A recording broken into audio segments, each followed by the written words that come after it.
মনোবিজ্ঞানীরা তারা আমাদের বলেন যে আমাদের মন সরাসরিভাবে আমাদের নিয়ন্ত্রণে নেই, শরীর সরাসরিভাবে আমাদের নিয়ন্ত্রণে।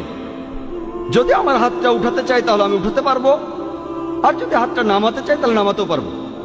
যদি আমি একটা পা সামনে এগোতে চাই সেটাও পারবো। আমার শরীর সরাসরিভাবে আমার নিয়ন্ত্রণে আছে, কিন্তু আমাদের মন সরাসরিভাবে আমাদের নিয়ন্ত্রণে থাকে না। সেজন্য আমাদের বেশিরভাগ মানুষ, আপনারা হয়তো দেখে থাকবেন, আমরা যখন সালাহ আদায় করি আমাদের মন তখন শুধু ঘুরে বেড়ায়।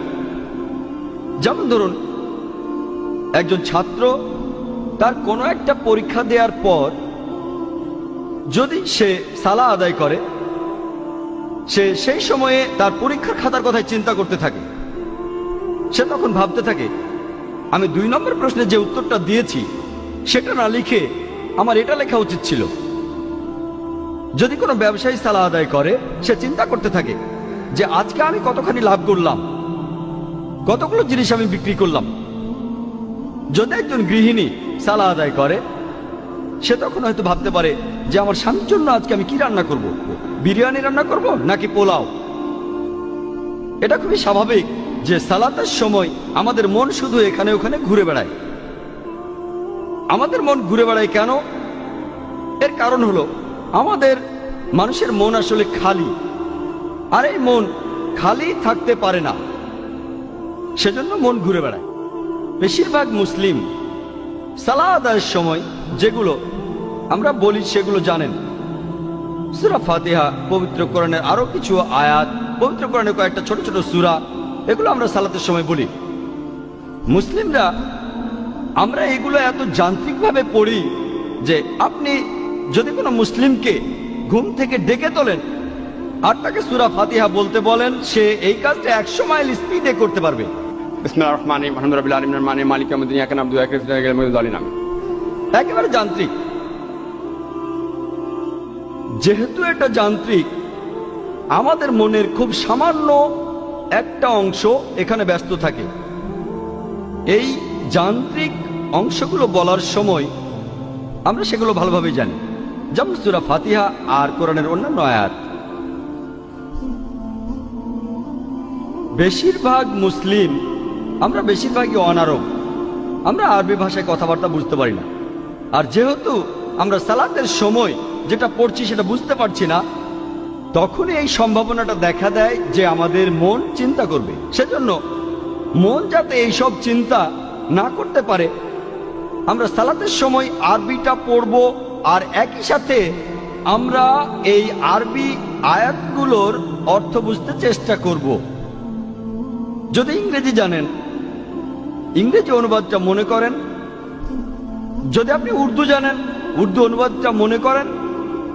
যদি আপনি হিন্দি জানেন, হিন্দি অনুবাদটা মনে করেন। যদি মারাঠি ভাষা জানেন সেটা মনে করেন। যদি গুজরাটি ভাষা জানেন সেটা মনে করেন। আপনি সেই ভাষার অনুবাদটা মনে রাখেন যে ভাষাটা আপনি সবচেয়ে ভালো জানেন। যেমন ধরুন, আমরা যখন সূরা ফাতিহা পড়ি, বিসমিল্লাহির রহমানির রহিম, দয়াময় ও পরম দয়ালু আল্লাহর নামে শুরু করছি। আলহামদুলিল্লাহি রাব্বিল আলামিন, সকল প্রশংসা জগৎ সমূহের মালিক আল্লাহ। আর রহমান রহিম, যিনি দয়াময় এবং পরম দয়ালু। মালিক ইয়াউমিদ্দিন, তিনি কর্মফল দিবসের মালিক। ইয়াকা না'বুদু ওয়া ইয়াকা নাস্তাঈন, আমরা শুধু তোমার ইবাদত করি, শুধু তোমার সাহায্য চাই। ইহদিনাস সিরাতাল মুস্তাকিম, আমাদের সরল পথ দেখাও।